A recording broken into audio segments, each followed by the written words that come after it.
Apakah CPO atau minyak kelapa sawit kasar ini bisa menjadi bahan bakar? Tentunya sangat bisa. Ya, kalian harus tahu bahwa negara kita merupakan negara nomor 1 terbesar penghasil buah kelapa sawit di dunia. Buah kelapa sawit menghasilkan 2 macam minyak nabati. Pertama yaitu minyak sawit mentah atau lebih dikenal dengan CPO atau crude palm oil yang berasal dari sabut mesocrab atau daging kelapa sawit.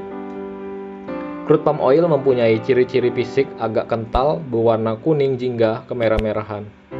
Selanjutnya kedua yakni minyak inti sawit atau lebih dikenal dengan crude palm kernel oil yang berasal dari inti buah sawit mempunyai ciri-ciri fisik minyak berwarna putih kekuning-kuningan.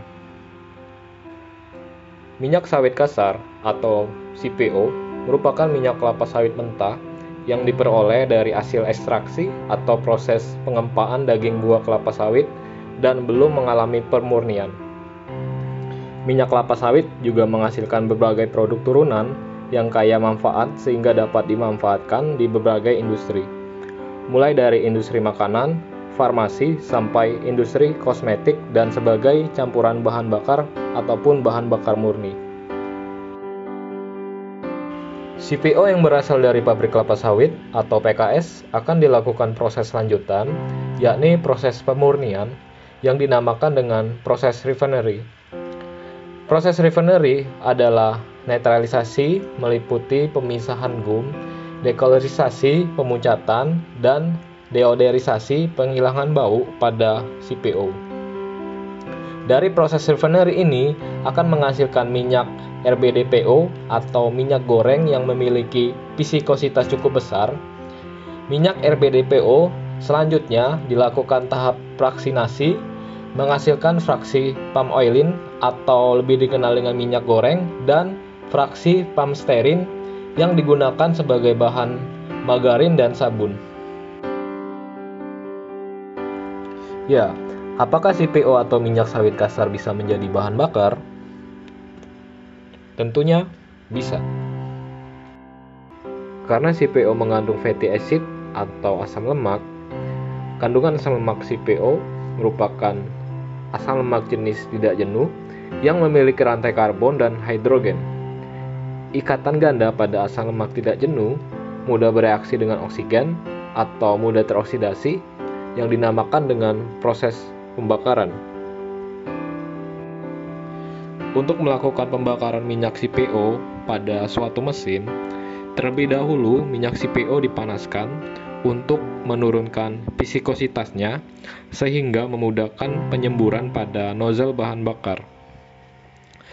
Proses pembakaran dengan menggunakan CPO dapat terjadi, tetapi proses pembakarannya tidak terlalu lama dikarenakan kandungan getah atau gum pada minyak CPO akan memuai pada temperatur tertentu sehingga akan menyumbat nozzle pada bahan bakar. Maka dari itu, penggunaan CPO untuk bahan bakar yakni hanya pada minyak turunannya yang telah dilakukan pemurnian atau proses refinery dan proses fraksinasi. Minyak turunan CPO yakni minyak RBDPO dapat digunakan sebagai bahan bakar yang telah dikembangkan oleh PT Pertamina Persero yakni D100 yang memiliki kandungan minyak RBDPO 100%, sedangkan untuk minyak turunan dari RBDPO yakni minyak goreng dilakukan proses pemurnian kembali yang dinamakan dengan proses transisteritifikasi lemak dengan metanol yang menghasilkan FAME yang digunakan untuk campuran biodiesel. Saat ini PT Pertamina Persero masih melakukan pengujian di kilang mereka untuk memproduksi D100 yang berasal dari minyak RBDPO. Sedangkan untuk bahan bakar pesawat yakni Green After atau lebih dikenal dengan J100 tidak menggunakan CPO tetapi menggunakan minyak inti sawit atau crude palm kernel oil yang telah dilakukan pengujian dan hasilnya sangat baik. Ya, negara kita Indonesia sangat berlimpah tanaman sawitnya. Kita dapat mengembangkan bahan bakar menggunakan minyak kelapa sawit dan tidak bergantung pada bahan bakar fosil. tapi semua hanya pada keberanian pemerintah.